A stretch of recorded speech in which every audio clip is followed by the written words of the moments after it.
with over $60 million in new funding for flood protection. Neighbors are hopeful some areas will soon see some relief. XKX News' Mary Gutenkopf reports that money will be available soon. Bismarck and Mandan have both been selected from a national pool to receive multi-million-dollar grants to pay for flood mitigation. Justin Messner is the Recovery and Mitigation Chief of North Dakota's Department of Emergency Services, and he explains the definition of a 100-year flood.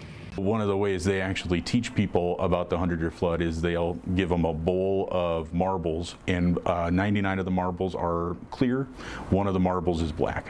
Every time a flood event happens, you could reach in there and pull one out, and most of the time you're going to get a clear marble. But every once in a while, you're going to pull out that black marble. And that's just statistically that, eventually one of these types of floods is going to occur. FEMA has remapped the Missouri River, and now over 100 houses and over 650 trailer homes are at risk for flooding. But Messner says the extra money from FEMA will help eliminate that risk. The amount of money that they're going to save long term is about 6 times as much as they're putting into it. However, this would also require homeowners with federal loans to purchase flood insurance, which might be an unwanted price tag, but would be beneficial in the long run.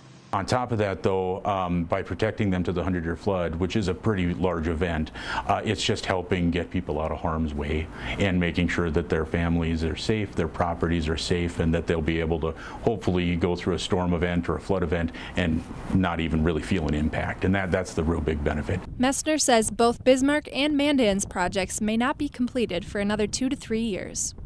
Reporting for KX News, I'm Mary Gutenkopf. Bismarck and Mandan are expected to receive that money this November, with Mandan beginning construction next spring. And if you'd like to check out all the details regarding these grants and which parts of town will be affected by this construction, you can head over to our website over at kxnet.com.